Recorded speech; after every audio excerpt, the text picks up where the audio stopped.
So good morning, good afternoon, good evening. Welcome to the Meraki People Project. Good to have you here today. I am Tanuja Prasad. I'm the moderator today, and we have quite a wonderful panel and hope to have a great discussion. So let me start first with introducing Catalyst itself. We have a short video that I will play now.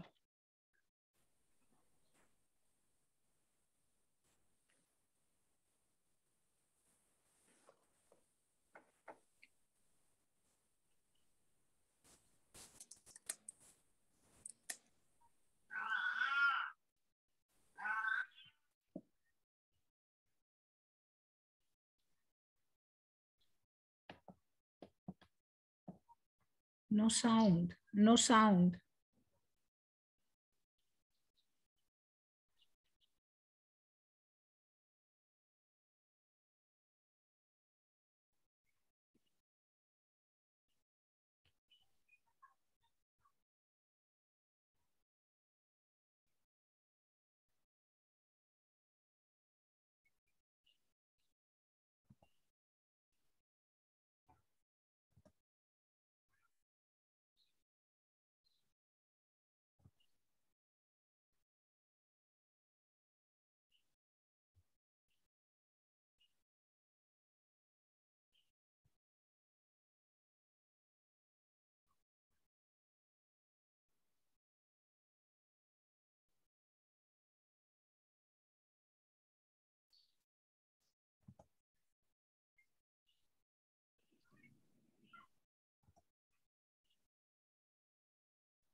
Tanuja, do you want me to play it with the sound, or you want to just start?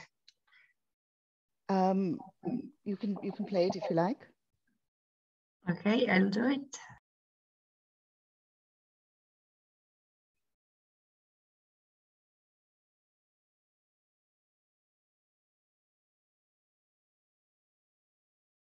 Is a movement of social entrepreneurs and innovators embracing collective action to achieve the SDGs by the deadline 2030.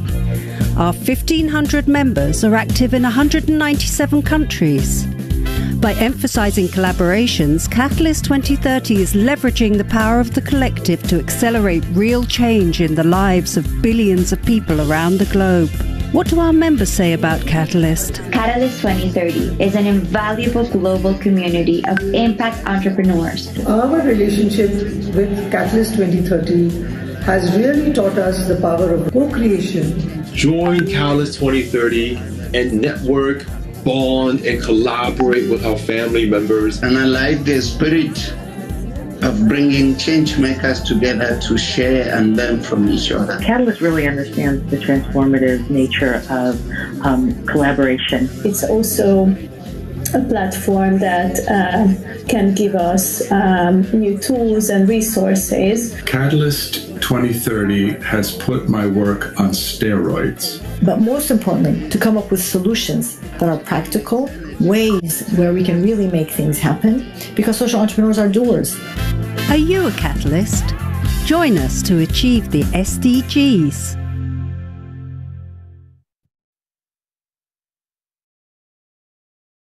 Thank you. Thank you, Julia. I am going to share my screen now. Yeah. Okay, welcome everyone to the Meraki People Project. I will give you a quick overview of our session. We have a wonderful group of panelists. Each one will give a quick background of their journey to this space and the particular angles of the project that they bring to this Meraki People Project. We'll talk about a systemic strategy, and we'll talk about how all of the different projects fit together into the Meraki People Project itself. So, very quickly, a little bit about myself. I am a systems and complexity scientist. I'm applying complexity science to the impact sector, and particularly for regenerative finance. I come to the Meraki project, of course, because of the founder, Christiana, who's absolutely passionate. And secondly, because this project is a way for us to knit together everything that we know, everything that we have learned in life and our education and experience. It is a unique project in that sense.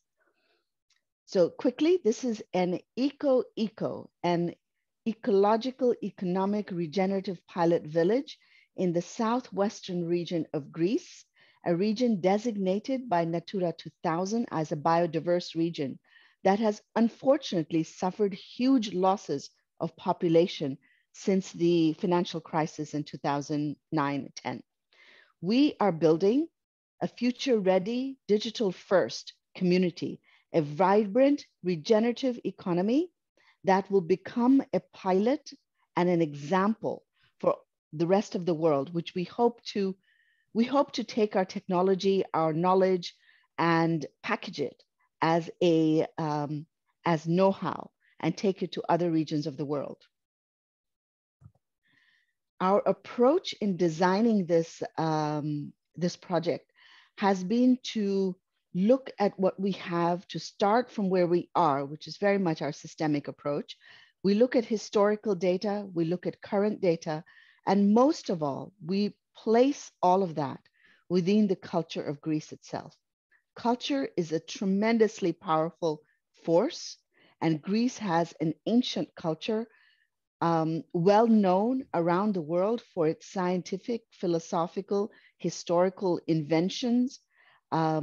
We want to take that with the future-ready inventions, innovations, combine them into a list of possible options for the region.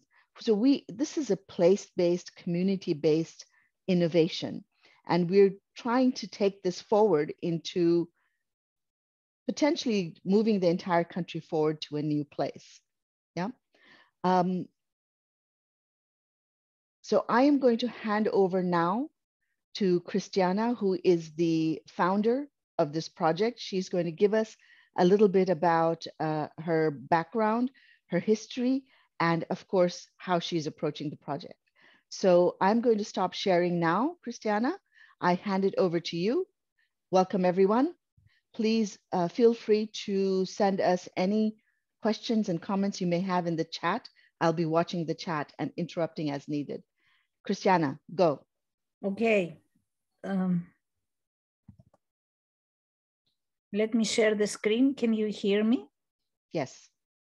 Just 1 second, please. Just 1 second, please, because yeah, I have the wrong, just 1 second. Just give me 1 minute.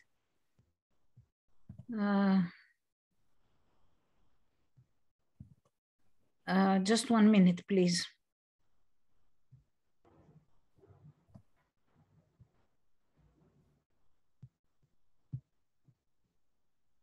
Welcome to all the newcomers who've just joined us.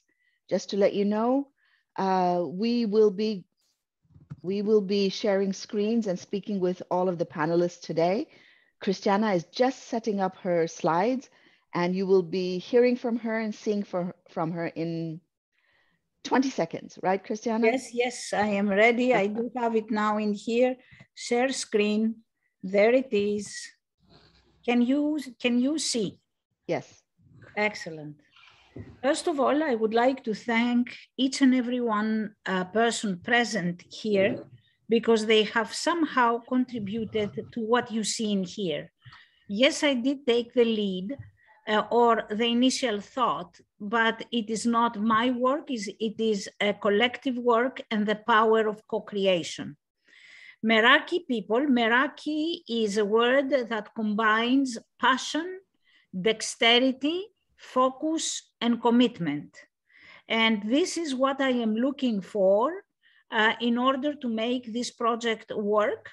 It is a community, a global and local community of regenerative mindset, ecology, environment, coupled with economy and income creation, as well as people locals and global citizens in order to make a pilot village in the setting of Greece.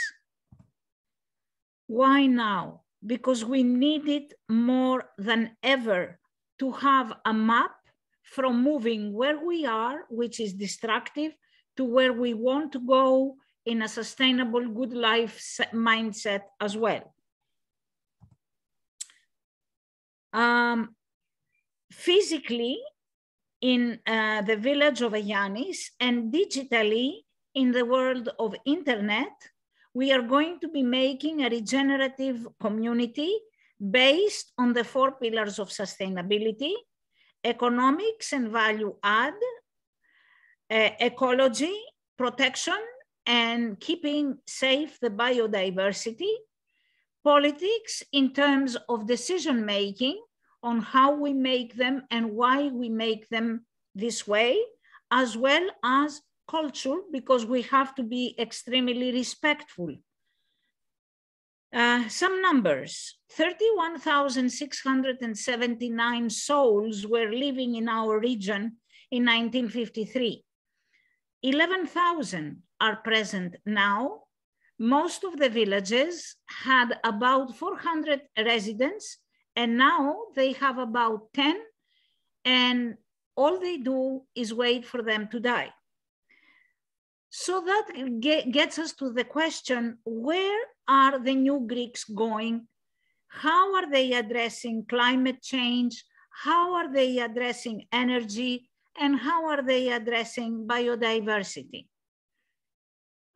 We hope to get people going and giving solutions to those very pressing problems. The needs that we have discovered is that we do not know how to get to the new era. We do not have the map. And if we find a solution, the next question is, are these solutions viable and sustainable? What we have proposed is that we will attract clusters that work in and for nature. So that's a major mind shift to working for nature. We have a basic philosophy. Start where you are, use what you have, and do what you can, and let your imagination go. A little bit of structure is that we do invite people, 49 people, in the sustainable bus, charging them 2,500 euros each to participate in the making of these new projects. We invite ESG professionals, academics of all faculties, farmers, company workers, artists, cooperatives, and we would like to have 5 buses per year, creating a 612,000 euros economy. We have started with the help of Ecofungi Serbia, growing mushrooms on olive branches as an innovative project for the food chain and the new sustainability. We are also exploring the possibilities of algae. Here you can see the little school that can be made into a rural accelerator where a bioeconomy ecosystem supported by STEMers are going to be located. We of course want and need resources, both human and financial. And the heart of our development is going to be our bio Fab Lab, where microcosms links to the macrocosm, so we can make bio-based products and produce incomes that they will attract the new Greeks. We were inspired by the work of Gunther Pauli. Ever since he came to our little school, established at 1798 at the village, he has already progressed into Pomera with hands-on projects in the sea, and we want to do this in the mountain. we would like to give aha moments to all participants and jobs to locals. Meraki people in Agianis village, Thirea region and southern Greece, our community biofab lab will raise awareness and create stimuli that ignite solutions for nature-friendly incomes. Applied bio-based business modeling is a learning linked to profound personal insights. Meeting basic and income needs encourages capacity building as it leads to the regeneration of largely abandoned villages in Greece and globally. Our added value is the lifelong license to creativity missing from our everyday life and a chance to a sustainable good life.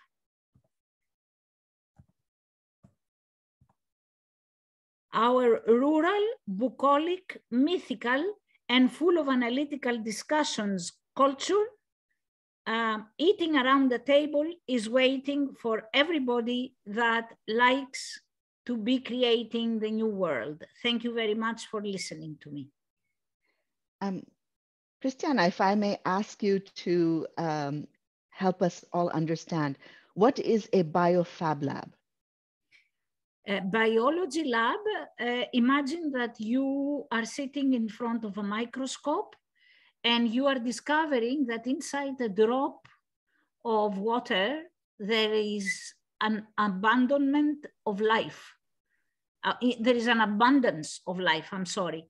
So bio lab is somewhere where you examine all forms of life, including enzymes and fungi and microorganisms. You take these as the building blocks of new products. So that's the biolab. The fab lab is when you've discovered what materials you want to use. You maybe want to experiment in making leather from fungi or bricks from mushrooms or fabrics from algae. So you do a fab lab is a prototype making. So inside the biofab lab, you explore the possibility of new materials and you make prototypes. So it becomes an innovation factory in a sense. Exactly, but it is community-led, community directed. It is not like the research place of a multinational where patents are created. This is knowledge for everybody in the community, especially the farmers, that they need to link their knowledge with the surrounding ecosystem and make the best out of life to support biodiversity while creating income, which is very pivotal to the survival of the region. Very much, yes, very much so. Will you speak to us a little bit about your own personal journey and how you came to this project, why you're working on it, and the passion is clear in your voice? It is because my dad installed in me that the only way to thrust forward is by creating value. And he did it himself. He created a factory of 1,000 workers. And when he challenged me as to me being able to address him at the same level, I promised myself that I was going to create 1,000 enterprises. Because I thought, yes, it's nice to have 1,000 workers, but what about if you have 1,000 cells that produce more sustainable life and they give more jobs to people? So this is a personal challenge that I have. And the second breakthrough that I had was while I was watching the mountain that literally is dying from the human capital, I thought, my God, why make a concrete factory and not create a factory out of the mountain itself? So let's have people, nature, and economy work together. That was my aha moment. And I am in front of you and talking to you today because of, yes, my idea, but mainly because of the support of people that believed that that was a good idea and have supported me ever since. Thank you, Christiana. That was amazing. And I wish the rest of us can have that kind of passion at least once in our lives. I'd like to hand over to Brian now. Christiana, do you think you could stop sharing your screen? Absolutely. Stop sharing. Yes. Brian, over to you. Whoops. Okay, this looks like host disabled participant screen sharing. I'm going to try again. Host disabled participant screen sharing. No, there you go. It's done. It's done, Let's Brian. try again. All right, there we go. Thank you. Well, greetings. Let me know if you can see my screen. Yes, we can. Very nice. So I'm Brian von Herzen from the Climate Foundation. We're focusing on marine permaculture to regenerate life in the ocean and a healthy climate. We see a key opportunity to make this happen in the Mediterranean, partnering with Christiana and with others to enable this in Greece and with partners all over the world. We're very happy to have the support of the Drawdown book from Paul Hawken, his more recent book on regeneration, the 2040 film, and several other publications. And we're very happy to say that we won the X Prize for carbon removal, which is going to help us with the second million that's needed to build. We'll need 3 million total to build the first hectare, and then the cost will be coming down from there as we are able to increase the production and improve the technology. At Climate Foundation, our marine permaculture approach is all about food security for 1 billion people who depend upon the oceans for their sustenance and their livelihoods. And at the same time, we have a chance to regenerate the ecosystem, the marine life. For example, the sardines off Sardinia, it's been how many centuries since we've had many sardines, and we have some difficult problems from the Mediterranean to the Pacific and all the world oceans. And finally, these regenerative interventions of rebuilding seaweed forests can actually help to fix enormous amounts of carbon as well, as I'll show you. The deep ocean today stores 40 times as much carbon as all of the atmosphere, which means if you took all the carbon in the atmosphere and you distributed it uniformly throughout the ocean, it would change the ocean concentration of carbon in the middle and deep ocean by less than 3%. So as a result, it turns out the problem of carbon in the ocean is not that of the total amount, but its distribution. And the biological pump does a great job of effectively redistributing that carbon out of the surface ocean and into the middle and deep ocean from where it once came. Over 93% of the heat of global warming is coming from the ocean today, is going to the ocean today, I should say. And fundamentally, this presents an enormous problem for ecosystems in the ocean, from coral reefs to seaweed forests to kelp forests in temperate latitudes. And in India, we just saw, I think in just recent days, temperatures exceeding 50 degrees Celsius. This is showing ground temperatures exceeding 60 degrees Celsius on the ground itself. And these heat waves are not going to be sustainable. Once the wet bulb temperature exceeds 30 degrees Celsius, then it becomes very difficult to survive without cooling. And at 35 Celsius, it's, people and all sorts of life forms are perishing. So it's a challenge for us to address the global warming challenge before it's too late. At the same time, the coral reefs represent living on the front lines of climate disruption. They're the canary in the coal mine. Each of the 5 major mass extinctions have been preceded by a demise of the coral reef. And we're seeing that today with losses from the Great Barrier Reef to Hawaii to around the world. The ocean is stratifying. These red regions represent less upwelling, and that heat in the ocean is actually preventing the natural upwelling that feeds the seaweed forests. And for every 1 degree the ocean warms, that's 5% less marine biomass in terms of the total biomass that's available in the ocean.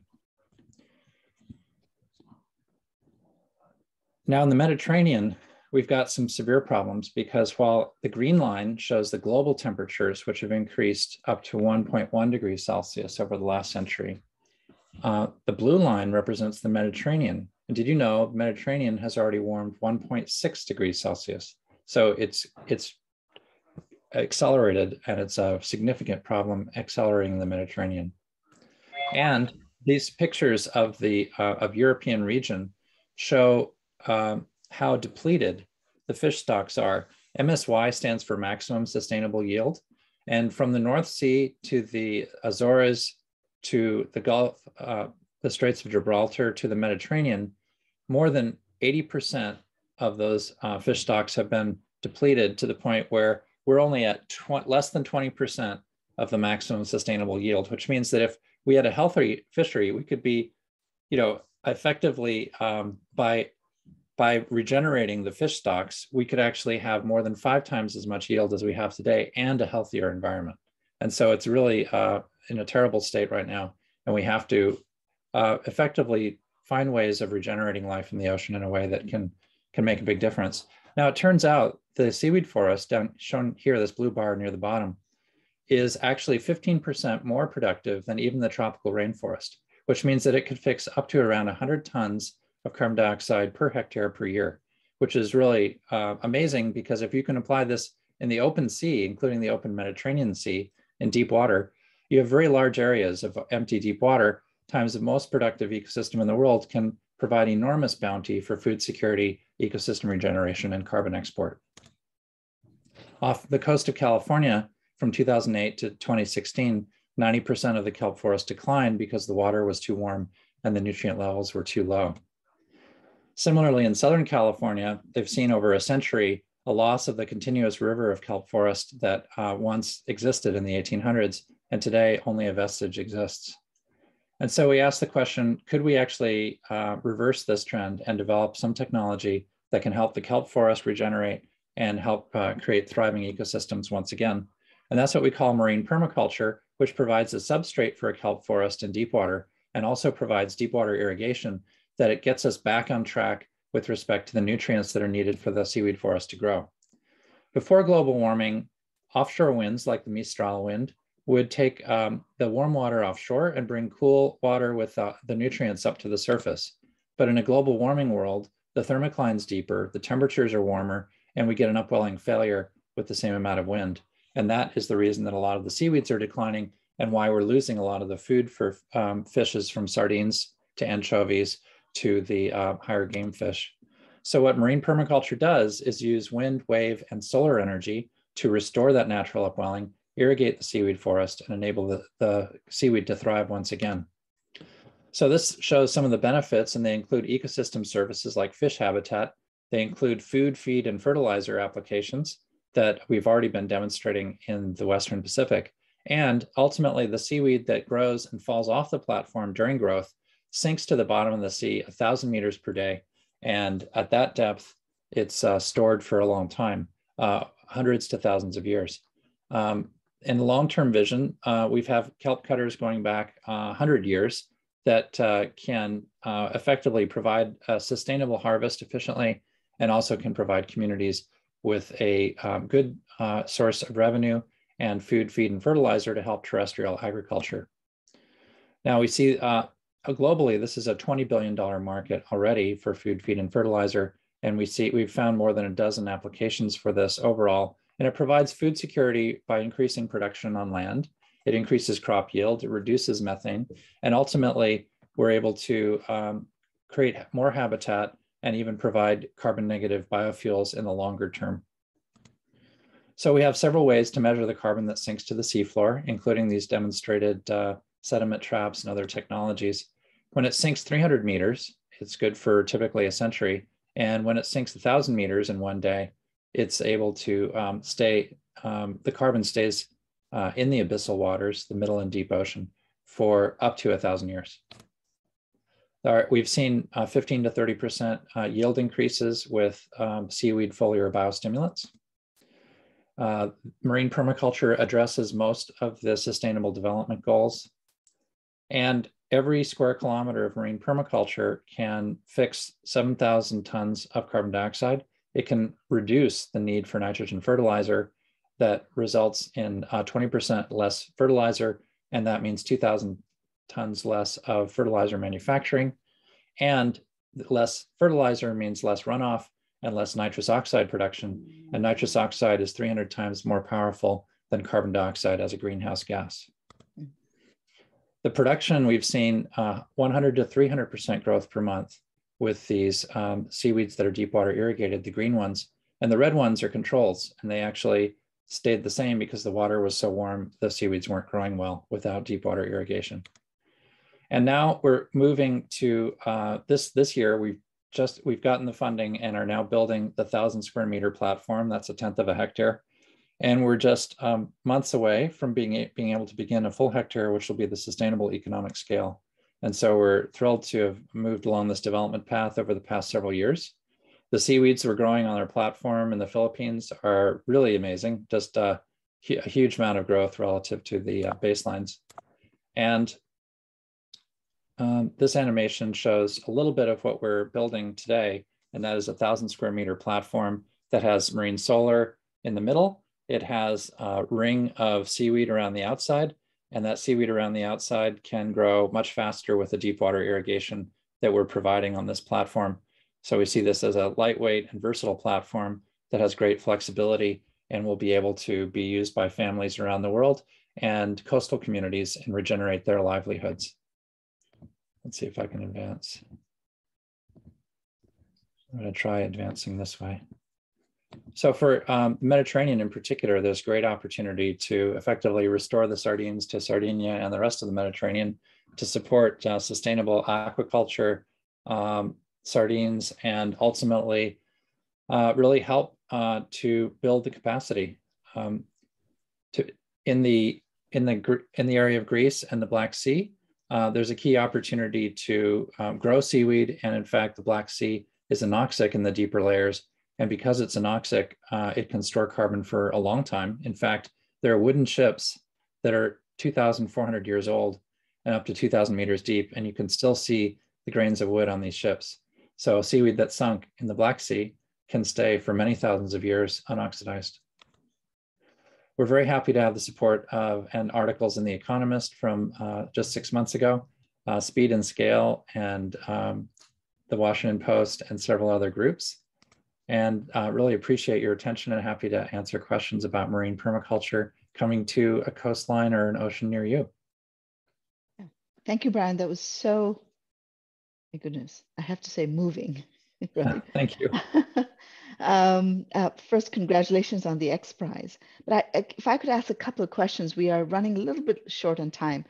When you talk about carbon sequestration and using the ocean, doesn't it cause acidification?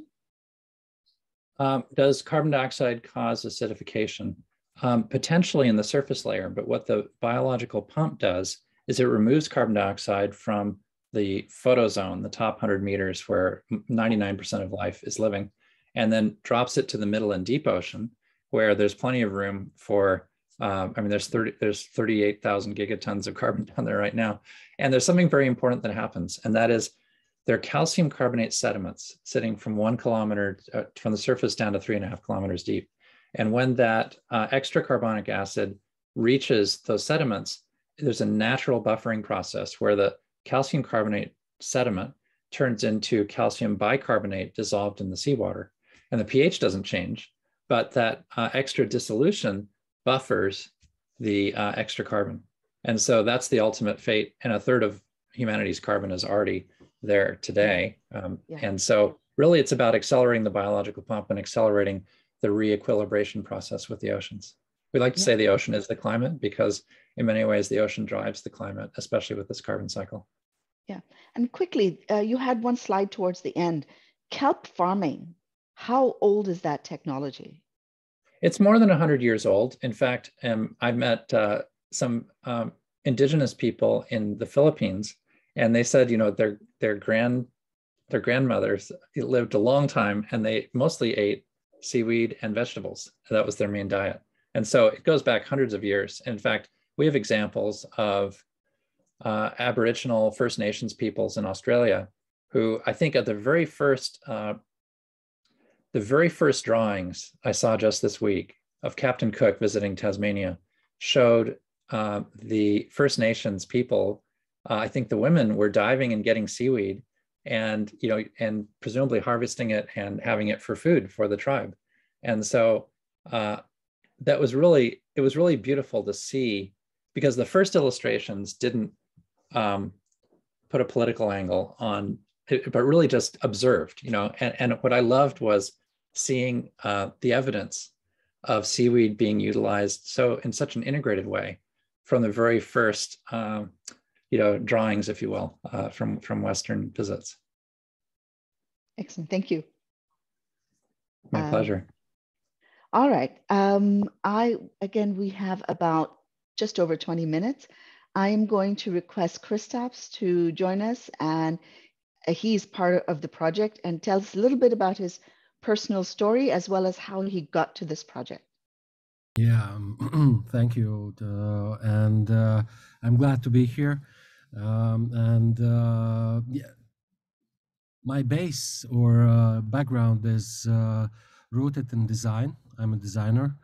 And last 7 years, I'm truly focused on eco-design and supporting and helping companies to kind of shift and understand how they can really apply circular economy tactics and start to become more sustainable in their practices. And it goes down to very simple and understandable things like packaging as example. But then, of course, it can span in more system design ways. And my personal story is I more than a decade worked in large global creative network agencies, McCann, J. Walter Thompson. And after decade work, and when my father passed away, and he was quite truly, I would say, excited about sustainable economies and how to apply new thinking models to build future economies. And that was the kind of point where I left the cool design industry, which was my main kind of working area. And I truly shifted to support companies and not only companies, but organizations and initiatives, as example, Christiana Initiative, to find a way how to better tell about these initiatives and how to put in a way that it can be really in a simplified way understandable, and you can learn about it and you can understand what it is, and you kind of can understand how to apply to your individual life. And that led all these initiatives and work with the companies to shift to more circular and more sustainable practices, led me to start dig deep into science and science-based startups, and I get involved very deeply in few of them. I invested in few of them. One of the last one is Terra Waste, and that's a very new company, I would say. We have only 2 years, but the technology itself is already 60 years in labs. And basically what we are doing, we innovating in the system design point, but eventually the idea is that this is a technology which can really try to recycle waste which we can't recycle now. So plastic non-recyclable or very hard or wet waste streams. So that is one thing which I kind of excited, and it's I would say redemption, my personal redemption for all those packaging designs which wasn't basically sustainable. waste friendly. Yeah. And since last 7 years, I'm truly involved in eco design. I started to, as a designer, understand what does it mean to really design a product which is sustainable, and what is the life cycle of any product. And you start to understand that to make changes in existing basically solutions, it takes time. It takes a lot of money, but it takes really a long time. And it's not that you sit down on the beach and design new packaging and voila, after a few months we will release it. But there's a very lot of steps involved, and you need to assess many things eventually. So yeah, and Christiana's project, I think it's quite remarkable. The idea itself is remarkable, but the second part, I think, is that this is in the beginning, when the applying eco design principles, you really can build something which will last and eventually will be sustainable. And I think that this is a great place to really co-create and to experiment and understand what things are valid and what maybe we need to leave behind and don't use them. Yeah. Thank you. That will be very short introduction from my side, and I hope that everyone is joining, because I really loved Brian's share, since I kind of again, as I said, involved in science-based few deep tech startups, and help them kind of find a way how to communicate it. And ocean is, I think, is one of the most important things which we need to start to again think and truly act on that. So thank you. Yeah, Brian, I hope that we can get to a point where we can use kelp for packaging. There is a few startups which already try to experiment with that and use that material. Yeah. So they of course, they of course not at scale, and it's still very early, but I think that for Brian, the innovation, there is a real market in packaging as well eventually. Yeah, I think there's probably a dozen value chains we've identified, and the first, perhaps more valuable ones, would include food, feed, and fertilizer. But then beyond that, there's packaging and biofuels and carbon sinking. So I think there are many applications, and we can go through and help develop multiple value streams. Okay, excellent. Thank you. We're short of time. I'd like to request Dimitri I understand, Dimitri, that you have been part of Christiana's project for a long time. So please tell us a little bit about that. And after that, we will have Anna speak. Anna is a founder of a cryptocurrency, and we're very excited to see how that fits into the Meraki People Project. So Dimitri, go first. No, Dimitri, you do not have a voice. Thank you so much. I'm Dimitri Tselios, and I represent Mentoria organization, which is working on the field of education. And we educate mostly educators and parents, in a holistic experiential, through a holistic experiential learning. So from the first moment that I met Christiana, I felt that we have common values, and I was with her from the first moment, and we spent a lot of time by talking and thinking how this can happen. I will tell you that in Mentoria, we take action in 7 fields: self-knowledge, environment, arts and culture, sports and wellness, technology, volunteerism, and entrepreneurship. So I saw that Meraki people, has to do with almost all of them, okay, all of the fields that Mentoria take actions. So I'm here 100%, and me and all the network of Mentoria is ready to support Meraki people. Thank you. Thank you, Dimitri. Thank you so much. Yeah. Anna, can we have your input? Yeah. Excellent. Yeah. Thank you all. So amazing group here. I'm Anna Blumer. I live in Berlin. I'm coming from a little North Sea island in Germany, Spiekeroog. So I love the ocean, the sea, and nature.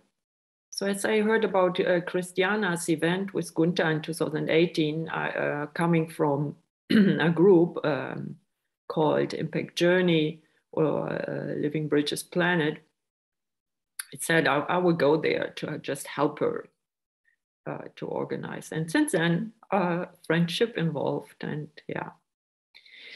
So yeah, on the side, I'm I hate accounting.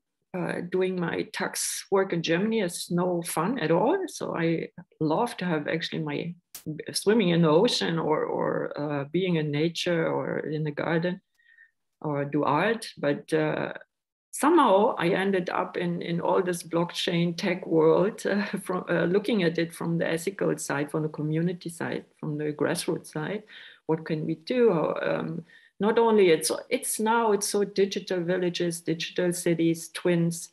It's about carbon credits, tax credits for capturing carbon emissions and so on. So kind of this space I'm exploring with Value Instrument. We three co-founders, which is a meta currency for communities to create their own complementary currency in a way that they can have a lot of tools of flexibility in the currency itself. It can have a basic income. It can have a demurrage to mimic a little bit by the blue economy, so to say that you can't hoard money. It has no debt, for example, and you can also have a voting system later on where community can basically, and this sticks out in the cryptocurrency world, that you really can also change it, the smart contract, and update it if you think it's not working for your community on the ground. And yeah, this is what we do. And I think time is small today. Yeah, I can see this as a lab for a lot of villages even to start this and exchange their knowledge. It's also not so much branded in a way that we say it's kind of total speed project. We really thrive with communities. We talk a lot, and not like a rock startup, but it's really growing slowly but solid, I would say. Mm-hmm. So for those who are maybe less familiar with the cryptocurrency world, one of the things that attracted us to having such a solution in the Meraki People Project is the support of the local economy, independent of the national or European economy.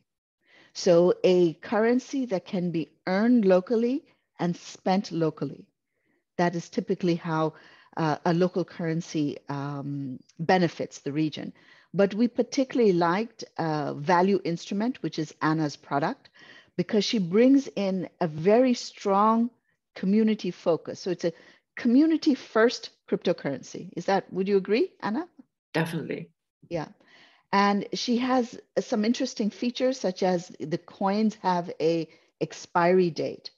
What that does is it changes the currency from being something you can collect in your bank and just be happy that you have so many of it, and it forces you to spend it. So it changes money from being a stock to a flow. We know this from systems design, a very important concept of systems. So thank you, everyone. We have maybe about 6 minutes left. I would like to throw out a question to all of the panelists here, which is, we are bringing together your projects into this space, this physical space that Christiana is so passionate about. Would you give us 30 seconds of your comment on how you think bringing all of this together is a way to create a leapfrog approach to development for the region? So who wants to go first? Brian.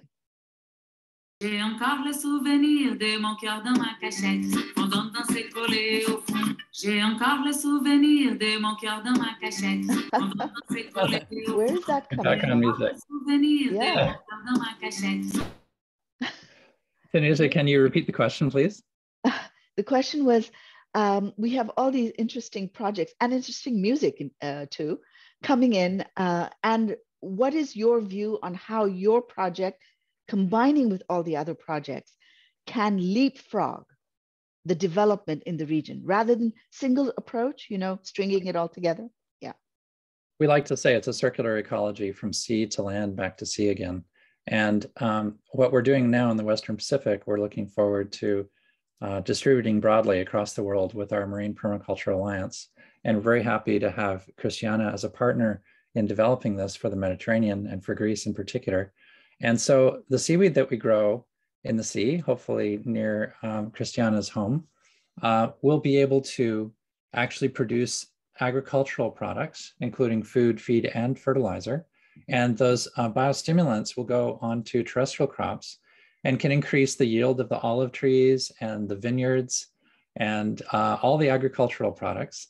And actually, we're seeing good evidence for 15 to 30% yield increases.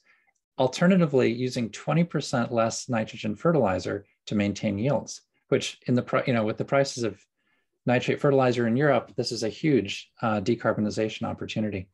And then that results in less runoff. It results in less nitrous oxide, and ultimately less, the runoff and siltation that goes back to the sea. So we have a healthier marine environment, healthier soil microbial communities, and healthier people with better nutrition and better crops. Great, thank you. My pleasure. Dimitri?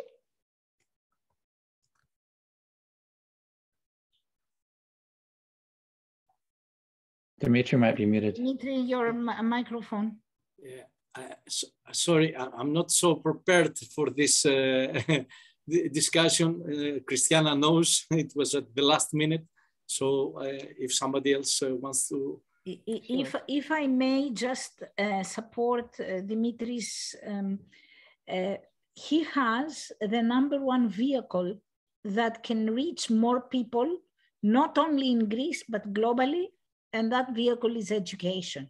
Yes. Once you educate the parents about permaculture, about marine permaculture, about bio-based industries, then you start disseminating this into the larger community. So that's how I can see Mentoria being very active, and also the boardrooms. Believe me that Dimitris has the power to get into boardrooms. Yeah, excellent. Any comment, Christophs, maybe? But yeah, you have. I just add one thing which I think is quite important from design perspective.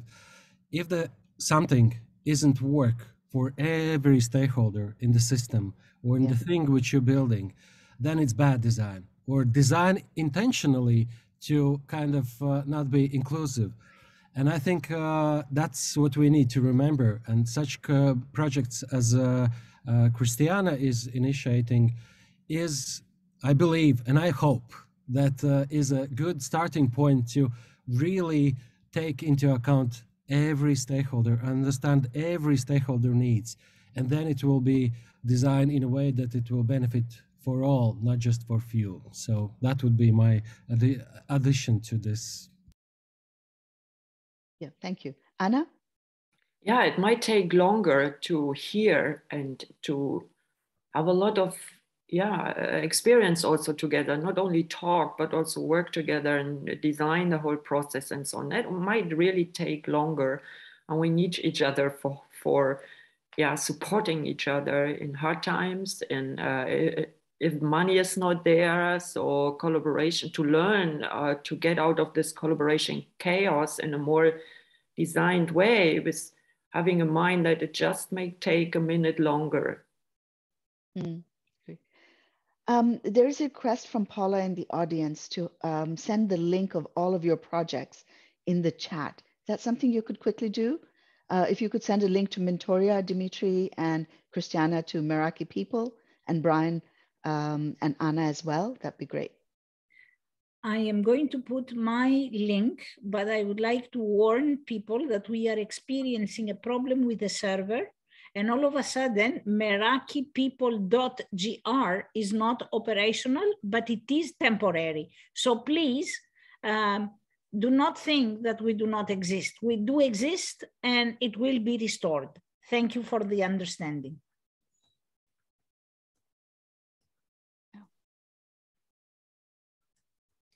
We have 60 seconds. Any last words, anybody? Christiana, last words have to come to you. Has to. Yes. The last words are the following.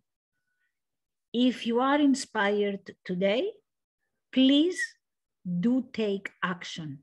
This is the only thing we need. Action, no matter how small, it needs to be taken to be implemented. So please do come and join us. Yeah, I agree. Can I just add to that, that you are not alone. If you have an idea, if you think something should change, you are not alone. Just look at this community. It was put together from around the world. Speak up, come to Catalyst, and create something. So thank you, everyone. Thank you to Catalyst for this opportunity. Thank you all. Each and every one of you. I'm very touched. Yeah, thank you. Paula, shall I, I'm sorry, not Paula. Julia, shall I close now? Yes, sure. Thank you, everyone, for joining. And don't forget, I put the link into the chat. We have some other sessions going on today and tomorrow. Would be lovely to see you there. And yeah, we catch up soon. Thank you for joining. Amazing session. Very inspiring. Thank you. Thank you, Paula. Bye all. Thank you. Ciao, ciao. Thank you, Tanuja. Thank you, everyone. Ciao.